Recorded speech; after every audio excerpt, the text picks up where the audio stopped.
Weather report.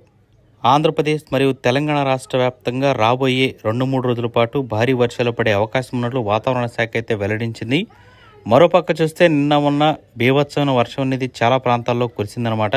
ఈరోజు రేపు కూడా కొన్ని ప్రాంతాల్లో భీకరమైన వర్షాలు పడే అవకాశం ఉన్నట్లు వాతావరణ శాఖ తెలిపింది. సో వాటిలో కొన్ని ప్రాంతాలు రెడ్ జోన్లో ఉన్నాయి, కొన్ని ప్రాంతాలు ఎల్లో జోన్లో అయితే ఉన్నాయి. వాటికి సంబంధించి పూర్తి సమాచారం వీడియోలో చూద్దాం.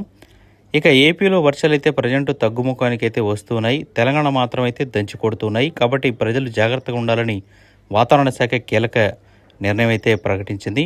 మరో 2 రోజుల పాటు వర్షాలు పడే అవకాశం ఉందని కూడా అంచనా వేసింది. అక్కడక్కడ ఉరుములు మెరుపులతో కూడిన వానలు పడవచ్చని వాతావరణ శాఖ తెలుపుతోంది. తెలుగు రాష్ట్రాల్లో వాతావరణ సూచనలు ఎలా ఉన్నాయో ఒకసారి ఇక్కడ చూద్దాం. హైదరాబాద్లో అయితే ప్రజెంట్ మనకి మ్యాక్సిమం ఈ 35 డిగ్రీల సెల్సియస్ ఉంది. సాయంత్రం 4 గంటల నుంచి అయితే భారీ వర్షాలు పడే అవకాశం ఉందంటూ వాతావరణ శాఖ అయితే వెల్లడిస్తుంది. మనకి తెలంగాణ రాష్ట్ర వ్యాప్తంగా ఇదే వాతావరణం అనేది కొనసాగుతుంది. ముఖ్యంగా చూస్తే నల్గొండ, మహబూబాబాద్, భద్రాద్రి కొత్తగూడెం, ఖమ్మం, వరంగల్, నిజామాబాద్ మరియు నాగర్ కర్నూలు డిస్టిక్లో భారీ నుంచి అతి భారీ వర్షాలు పడతాయని, మిగిలిన ప్రాంతాల్లో మాత్రం ఓ మోస్తరు నుంచి తేలికపాటి వర్షాలు కురిసే అవకాశం ఉన్నట్లు వాతావరణ శాఖ అయితే పేర్కొంటూ ఉంది. సో హైదరాబాద్లో మాత్రం ఈరోజు కొన్ని చోట్ల అంటే బంజారా హిల్స్, జూబ్లీహిల్స్, హైటెక్ సిటీ, మాదాపూర్, ఫిలిం నగర్, కుకట్పల్లి, పంజాగుట్ట ఇటువంటి ప్రాంతాల్లో మోస్తరు నుంచి భారీ వర్షాలు కురుస్తున్నాయని వాతావరణ శాఖ అయితే తెలిపిందనమాట. బంగాళాఖాతంలో మరో 2 అల్పపీడనాలు అయితే ఏర్పడ్డాయి. మొన్నటి వరకు వర్షాలు వరదలతో వణికిపోయిన ఆంధ్రప్రదేశ్కు వాతావరణ సంస్థ మరో బ్యాడ్ న్యూస్ అయితే చెప్పింది. బంగాళాఖాతంలో 2 అల్పపీడనాల ద్రోణులు అయితే ఏర్పడుతున్నాయని, వీటి ప్రభావంతో రాష్ట్రంలోని పలు ప్రాంతాల్లో మళ్లీ భారీ వర్షాలు కురిసే అవకాశం ఉందని అంచనా వేసింది.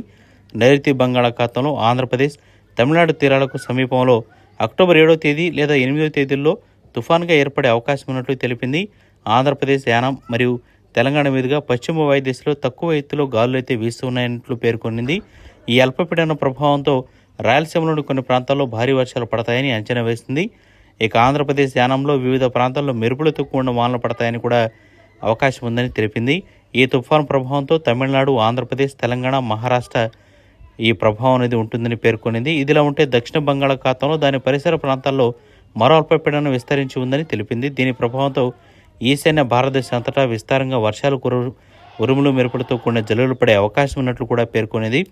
పశ్చిమ బెంగాల్, బీహార్, జార్ఖండ్ మీదుగా అక్టోబర్ 6వ తేదీ నుంచి అక్టోబర్ 8వ తేదీ వరకు ఈ అల్పపీడన ద్రోణి అనేది కదులుతున్నట్లు పేర్కొనేది. రాబోయే 2-3 రోజుల్లో భారీ వర్షాలు అనేవి ఏపీ, తెలంగాణకు ఉన్నాయని, మనకి పలు ప్రాంతాల్లో కూడా ఎల్లో అలర్ట్ అయితే జారీ చేయడం జరిగిందనమాట. మీ ఏరియాలో వర్షం అనేది పడుతుందో లేదో కింద కామెంట్ సెక్షన్లో మీ జిల్లా పేరుని మెన్షన్ చేసి కామెంట్ చేయండి.